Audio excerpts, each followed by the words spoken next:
हरिओम भैया एवं बहनों। मैं सरस्वती शिशु मंदिर कैलाश नगर की हिंदी आचार्य बोल रही हूँ। आज आपको मैं कक्षा 10 पाठ 2.1 मैं मज़दूर के बारे में बताने जा रही हूँ, जिसके लेखक डॉक्टर भगत शरण उपाध्याय जी हैं। मैं मज़दूर से आप लोग को समझ आ जा रहा होगा कि यहाँ पर मज़दूर के जीवन के बारे में वर्णन किया जा रहा है।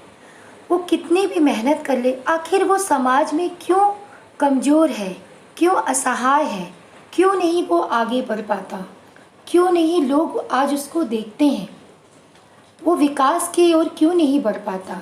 जबकि इस सृष्टि में अगर उसका अस्तित्व ना रहे तो कोई कार्य नहीं हो सकता। बड़े से बड़े लोग तो हर कार्य कर लेते हैं, लेकिन छोटे कार्य के लिए यही मज़दूर लोग ही आते हैं।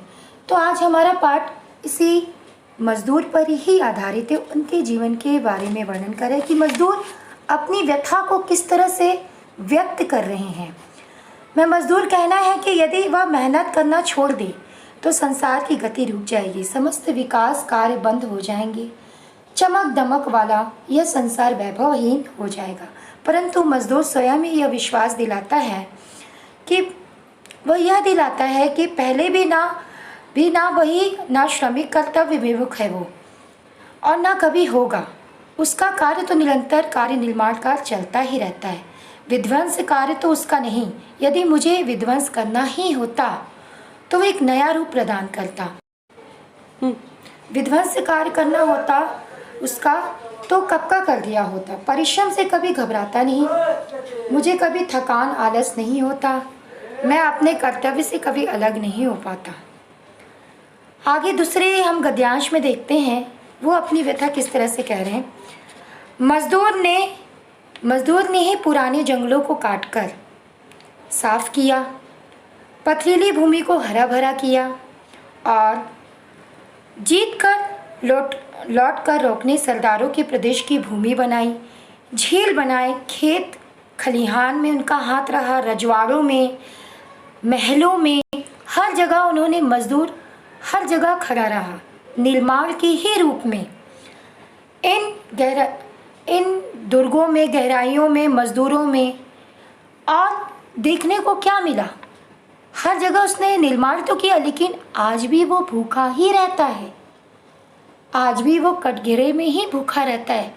उसकी भूख को कोई जान नहीं पाता, वो आज भी पीछे और कमज़ोर रह जाता है। अगले हम गद्यांश में देखते हैं कि वो किस तरह से अपने पिता को कह रहा है कि यह आकाश अंतिम छोर तक फैला हुआ है ना। यह संसार बहुत बड़ा है, पृथ्वी का विस्तार आकाश तक है। जिस प्रकार आकाश और समुद्र, पृथ्वी असीमित है, इसी प्रकार मजदूर की मेहनत भी असीमित है।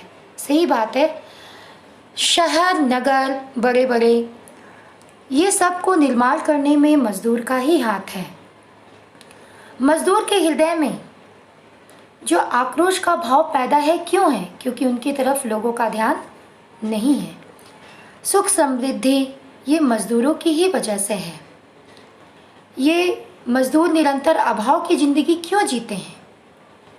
उनका कहना है कि आज मजदूर इतने कमज़ोर, शक्तिहीन और निर्बल, लाचार क्यों समझा जा रहा है, क्यों हो गए हैं? क्योंकि समाज क्यों नहीं ध्यान दे रहा उनको। आगे के हम गद्यांश में देखते हैं। मजदूर कहता है कि छोटी से लेकर बड़ी बड़ी वस्तुओं का निर्माण उसके द्वारा होता है, किंतु फिर भी अभावग्रस्त जीवन जीने में विवश है वो। मैं भूखा हूँ, नंगा हूँ, इन चीज़ों का निर्माण करता हूँ, किंतु इसका उपयोग स्वयं नहीं कर सकता हूँ। इसके लिए कौन उत्तरदायित्व है? आखिर कौन उत्तरदायित्व है? क्या वह मिल मालिक या पूंजीपति वर्ग के लोग? मेरे लाभांश का फल मुझ तक नहीं पहुँच पाता, इसके लिए वह पूंजीपति वर्ग जिम्मेदार है। तो इस तरह से हम देखते हैं कि मजदूर अपने मन की बात, अपने कष्ट को किस तरह से वो व्यक्त कर रहा है।